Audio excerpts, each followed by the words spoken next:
Hi friends, Srilakshmi 357. ఎలా ఉన్నారు అందరూ? బాగున్నారా? కొన్ని వెజిటేబుల్తో సాంబార్ చాలా బాగుంటుంది. నేను ఎలా చేస్తానో ఈ వీడియో చివరి వరకు చూడండి.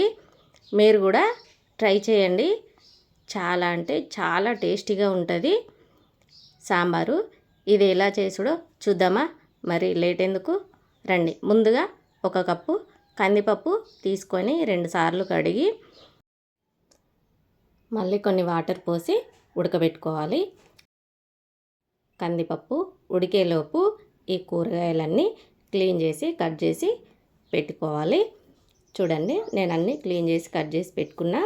అలా ఆలోపు కందిపప్పు ఉడికింది. దాన్ని దించేసుకొని చల్లారనివ్వాలి. ఇప్పుడు ఒక గిన్నె పెట్టుకొని ఆయిల్ పోసుకొని జీలకర్ర, కొత్తిమీరలు, మెంతులు, ఆవాలు, పచ్చిమిర్చి,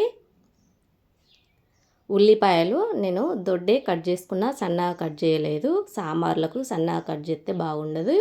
అందుకని మీకు నచ్చితే మీరు సన్నగా అయినా కట్ చేసుకోవచ్చు.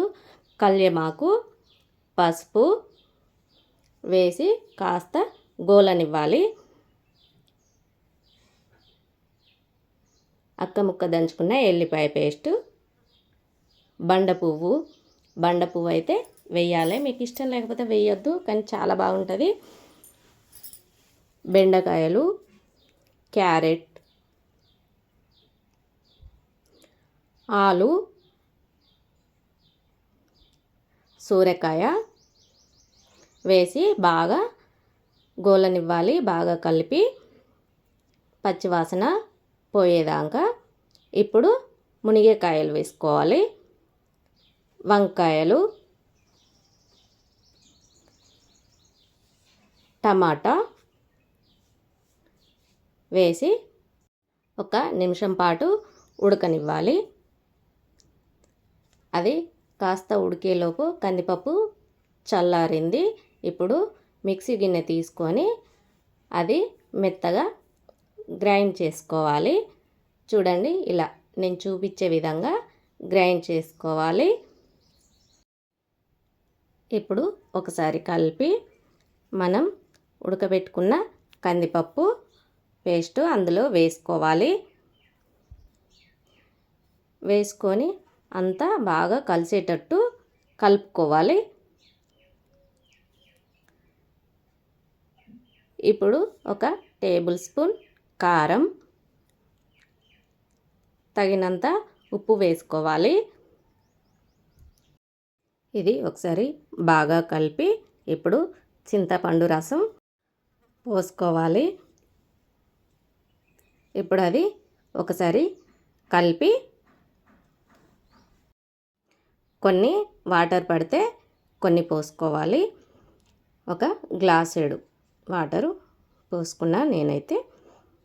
ఇప్పుడు ఉప్పు సరిపోతుందా లేదా అని చూసి వేసుకోవాలి.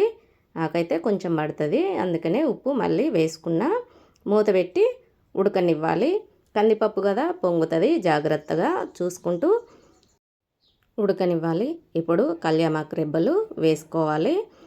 సాంబార్ మసాలా వేసుకోవాలి.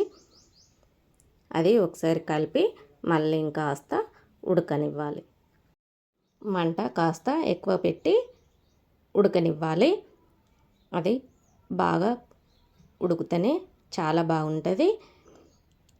మీరు కూడా ఇలా ట్రై చేయండి. మీకు కూడా ఈ సాంబార్ నచ్చుతుందని అనుకుంటున్నా. చాలా బాగుంటుంది. లొట్టలు వేసుకుంటూ తింటారు. ఇంకా మళ్ళీ చేసుకోవాలనిపిస్తుంది. ఇలా చేయండి నేను చెప్పే విధంగా. చూడండి, అలా నూనె పైకి తేలిందంటే మనకు సాంబార్ పర్ఫెక్ట్గా అయింది అని అర్థం. చూడండి, బాగా చిక్కగా కాకుండా పలసగా కాకుండా ఎంత చక్కగా సాంబార్ రెడీ అయిందో చూడండి. ఇప్పుడు కాస్త కొత్తిమీర ఆకు వేసుకోవాలి. దించేసుకోవడమే. లైక్ చేయండి, షేర్ చేయండి, సబ్స్క్రైబ్ చేసుకోండి ఫ్రెండ్స్. కామెంట్ చేసుడు మాత్రం మర్చిపోకండి.